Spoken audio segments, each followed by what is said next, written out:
Near mint condition, the home of collected editions. That cover's so awesome. Absolute format is the best way to own this store. Time to empty those wallets and fill those shelves.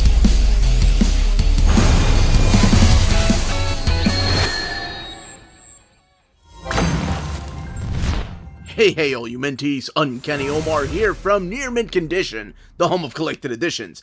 And join me today for your advanced look at the Spider-Gwen Ghost Spider Omnibus from Marvel Comics. So let's go ahead and get started.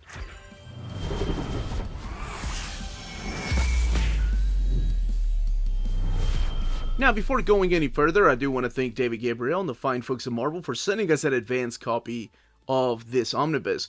This omnibus is due out in the direct market and book market on August 1st or 2nd, depending on where you get your books. And speaking of direct market and book market, this particular cover is drawn by In-Hyuk Lee, and this is the one that is only available through the direct market. However, it's not the only direct market cover. On the left-hand side is your other direct market cover. That one is supplied by Andrew Robinson. And, like I said, there's two direct market covers, but there's one standard cover, and that is supplied by Ben Gao. So, the two direct market covers are only available through your local comic book store, places online like cheapgraphicnovels.com, waltzcomicshop.com, comicsbugle.com, Die & Breed Collectors, Organic Price Books, In-Stock Trades, Tales of Wonder, Reed's Comic Shop, places like that. And yes, they all have a different picture on the spine, but everything underneath the dust jacket is identical. So let's shift the focus back to this book. So this is Spider-Gwen, Ghost Spider, as you see there. However, if you're reading the adventures of Spider-Gwen in chronological order, then this would be really Volume 2, with Spider-Gwen being Volume 1, but it's just titled Spider-Gwen, whereas this one's called Spider-Gwen Ghost Spider, and I'll explain what that is here in a little bit. But the really cool thing about this particular omnibus, Ghost Spider, is the design on the spines. This fits perfectly right next to your Spider-Gwen omnibus. So that is really cool. I'm glad that they decided to do that, even though it's a different title, but it's still the same character in continuity. When Spider-Gwen first appeared, she appeared in the pages of Spider-Verse, and that is collected in this omnibus. So right now, what I'm going to do is kind of give you a little bit, and I mean just a little bit, of a reading order. So read Spider-Verse, absolutely read Spider-Verse, see her introduction, and then jump to Spider-Gwen. Read all of Spider-Gwen, read her adventures, then come back to this omnibus and read Spider-Geddon. Because the first 4 issues that are included in this omnibus were included in the Spider-Geddon crossover, and it really, it's a better reading experience if you're reading exactly what's going on, because it's a little bit confusing here, even though the writer tries to do the job of keeping everything self-contained within those issues. So that's just a quick little reading order there. Bam, bam, bam, bam. Just my suggestion. Alright, let's bring it back to this. So we've seen the cover, we've seen the spine, we've talked about the reading order, and this is the back. And the back is identical on all 3 of the covers, no matter which cover you get. And the retail price is $100. Spider-Gwen's heading to new haunts. Alright, underneath the dust jacket, actually let's look at the flaps right here. A little bit about the book, and then the creators over here on the right hand side. This is what it looks like underneath the dust jacket, and it's just panels right out of the comic book, one of the issues included in this omnibus. So we are going to be looking in here, we're going to be talking about some of the stories collected in here, when exactly all this takes place, even though now you know to read Spider-Geddon for the first 4 issues here, and a little bit, just a little bit of tiny spoilers as to what happened in the first volume, since this takes place after the original Ghost or Spider-Gwen omnibus. So let's go ahead and jump in there. Alright, let's go ahead and crack it open. We have some purple end sheets right there. Then you have this picture of Ghost Spider. We'll talk a little bit about the name change here in a second. And Gwen on back there. with Spider-Man. Here are your credits, kicking it off with Spider-Geddon Ghost Spider video comic. And of course, all the writers, all the artists that worked on the book, inkers, the letters, the colorist. Letters, I've talked about colors and I've talked about art, and I do it all the time, but the letters are really the unsung heroes of collected editions, or comics for that matter. They really have to figure out where to lay out the word bubbles, the narration, and keep it flowing while still showing enough of the art. So, yeah, I don't pay attention. Maybe I'll do a couple of videos just specifically talking about lettering and some of my favorite letterers in comics. Alright, so this contains Spider-Gwen Ghost Spider 1 through 10, as well as the video comic that kicks it all off, and that's just called Spider-Geddon Ghost Spider video comic. It also contains Ghost Spider 1 through 10, so after the title changed from Spider-Gwen Ghost Spider to just Ghost Spider, and the first annual. King in Black, Gwenom vs. Carnage, Web Warriors 1 through 11, and then material from Amazing Spider-Man number 1. Now that's the 2015 that tied it into the Web Warrior series, which I want to talk a little bit about in a few. Alright, like I mentioned, just tiny bit of spoilers. So we find Spider-Gwen back in her normal Earth, Earth 65. This is after the events of the first Omnibus, where pretty much most people know who Spider-Gwen is, or Gwen Stacy playing the role of Spider-Woman. She is not known as Spider-Gwen in her universe. She is called Spider-Woman. And this ties it into the Spider-Geddon event, because at the end of the video comic, the spectacular Spider-Ham shows up. That's right, Peter Porker, to recruit her to go and join an army to go and fight more of the inhibitors. And that's what the next 3 issues, really 4 issues, are about. Her going and fighting a new type of Green Goblin from another Earth, and then having a little bit to do with the Spider-Geddon. It doesn't tie heavily with what's going on in Spider-Geddon, but it is mentioned through here. You see the return of Earth 65's Mary Jane, Betty Brant, Glory Grant, just to name a few of the characters that appear through these pages. Her best friend is Harry Osborn. Now, what they do here, because as she's going through the different Spider-Verse and multiverse, they don't really show what's going on in Spider-Geddon, because, like I said, they try to keep it self-contained. This is all written by... Actually, she's a novelist, Shannon McGuire. She's the writer of pretty much the first 20 issues in here.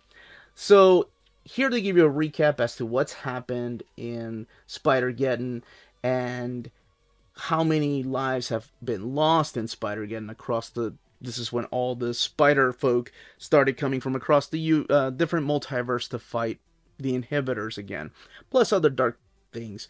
So, in the aftermath of that, though, it's up to Spider-Gwen, or Spider-Woman, sorry, to go and tell the different families about their lost ones, the ones that have died in battle, fighting the inhibitors, fighting during the Spider-Geddon. So it might spoil what happens in Spider-Geddon for you. That's why I suggested going and reading Spider-Geddon. Just go and get that out of the way. If you have the Omnibus, do yourself a favor and read that before you read this. Because I feel like it's going to spoil who ends up dying, and how she's having to go through all these different multiverses and tell the families, like, hey, I'm so sorry, your Spider-Man of this Earth died. And it's really cool to see how some of the families handled that. So now we kick it off with actually what Shannon probably wanted to write, and that's more of a tour. They're going on tour now, the Mary Janes. It's, the part of the band that she's in. She's back on Earth 65, and in here she has a new villain. And of course, the new villain has a counterpart on Earth 616. That's the original Peter Parker's universe, if you're not familiar with the multiverse. Earth 65 is a different universe than Earth 616. 616 is where our Peter Parker that we've been reading about since 1961, or rather 1962, is from. So in this, we have a new villain that's taken over the street. It's her new nemesis for the last few issues. I love this homage cover right here of Spider-Gwen. What does that mean? Is she giving up being Spider-Woman and just going on Ruck Tour? At the end of this, she does get a nice chat with Peter Parker, the Earth 616, and what she decides changes the title. Because at the end of the storyline, she decides that she kind of wants to live two different lives here. Let's actually head there with Ghost Spider #1. She wants to live on Earth 65, still doing the rock thing with her band, but she wants to come to Earth 616. I love that this is everywhere, just in case this is your first issue of Spider-Gwen, and go to Empire State University. It's the same university that Peter Parker went to. And now the title has just been changed to Ghost Spider. So Ghost Spider is the name that she has chosen because there can't be two Spider Women on this Earth, even though sometimes there's two Captain Americas. But hey, the distinguished competition also has had two Batmans, two Superman, two Wonder Woman at the same time. So why the hell not, right? But I guess to make it less confusing, Gwen, Spider-Gwen, Spider-Woman, decides, hey, I no longer want to be Spider-Woman. You call me Ghost Spider. So now she is on our Earth, and that is her code name that she goes by. While still going back to Earth 65 and dealing with her dad, there, Captain Stacy. And in this particular storyline, we have the Jackal come in, and he plays kind of the big baddie through here. We see the return of Gwenom. Here's annual #1, placed in a great spot right here. This has something to do with the Villain Arcade. But the last few issues really wrap up a lot of the stories and introduces us to new elements that you can kind of see Shannon wanting to do. However, it feels like it was just like some things get wrapped up and a lot of things get left open, especially what happens in the last couple of issues. It feels like I think that she wanted to do more, but the series was just unfortunately canceled. But some of the storyline is resolved in the pages of Gwenom versus Carnage. You can find out who Carnage is through these pages. This right here is drawn by, is it Liviano, I think? And that's what I wanted to talk about, was actually some of the artwork. Let's go back towards the beginning. So we are going back to the Ghost Spider comics. So for most of the early stuff here, this is all drawn by Tim Eldred and Rosie Campe and Takeshi Miyazawa, just to name a few artists. And of course, Takeshi Miyazawa has been drawing comics, oh my gosh, for decades. Spider-Man Loves Mary Jane, Ultimate Spider-Man. And then Pere Perez doing the annual, Ig Guara doing the Gwenom versus Carnage, which is what we were looking at right here. And all of this takes place during the King in Black era of Spider-Man. So that's why you're going to see a lot of the Knowles dragons in here. Now, in the pages of Amazing Spider-Man, now this part of Amazing Spider-Man, what's collected in here, is not written by Dan Slott, but that is a Dan Slott issue. This is the part that's written by Mike Costa. And Mike Costa actually spins... Didn't even mean to do that. Spins out of this particular issue to tell his story of the Web Warriors. But you do get this material from Amazing Spider-Man #1. This, is, I believe, is David Baldeón, who ends up drawing the Web Warriors issues, and Mike Costa ended up writing them. It's interesting to see that this is mapped all the way back here. I mean, I'm glad it is. I sure as hell am glad that they kept it somewhere, because I feel like Web Warriors would have been a series that would have been forgotten, unfortunately, by a lot of people because they never had a chance to read it. But it is a series that predates the Ghost Spider issues. It's a series that came out in 2015, right after the Spider-Verse books, whereas Spider-Gwen Ghost Spider came out in 2018, right after the wrap-up of the original Spider-Gwen series. And it takes place right after Spider-Verse, and it's pretty much a team of, you guessed it, Web Warriors fighting the different multiverses and going through different scenarios like the Electroverse, as the first 5 issues are. And it went on for 11 issues. The reason it's collected in here is because Spider-Gwen plays a huge role in this. You also have Spider-Punk, you have Spider-Man Noir, Spider-Pig, as you saw, and a couple of other characters that show up. But she plays a huge part in this, and that's why they decided to collect it. But keep in mind, even though it's all the way back here in the back, all 11 issues, the stories that take place before this, I think I think it would have been difficult to put these at the front because if the book is called Spider-Gwen, Ghost Spider, you want to read about that character, and it kind of gets confusing when you have all these characters thrown in there, and this feels like a miniseries featuring all of them, which it is. It is, but she does play a big prominent role through this particular series. Alright, now let's welcome everybody back that didn't want any kind of spoilers and look at the extras in the back, mainly being the variant covers, such as this one here, that they used for the Omnibus cover. And there is, oh my gosh, there are a lot of beautiful covers, just standard edition covers through here. That's how the chapters are broken up. There are some gorgeous covers back here too. It was a really hard choice, I assume, to pick the covers. I'm glad they went with the Inhyuk Lee, this one here. Oh my gosh, that would have been nice underneath the dust jacket too. But I think that, since that's only 3 issues, it might have been a little, I don't want to say it's false advertisement because they do show up through here. But maybe it was a little much to have all of that. Here's some, oh yes, this is awesome. This is the layouts to pencils to finished pages. And that is by Takeshi Miyazawa. And this is the inks or layouts to sketches to pencils and inks to finish artwork here from Web Warriors. So all this stuff has been, by the way, collected in trade paperbacks. Everything that's been collected in here. This is the goodbye letter from the editor after Web Warriors 11 and after Ghost Spider. And then these are the Gwenom versus Carnage character sketches. Now, if you love Gwen Stacy and you want to have all of Spider-Gwen or Ghost Spider, there's one book that's not collected in here, and that is Spider-Gwen Gwenverse. This is written by Tim Seeley. I believe it came out in 2022, but it is a miniseries. So hopefully they have plans for more of Ghost Spider, Spider-Gwen, Gwen Stacy from Earth 65, to make another omnibus one day, and maybe that's why they didn't collect that trade. Let's take a look at the binding. Here's what the eye looks like. It is sewn binding, 824 pages.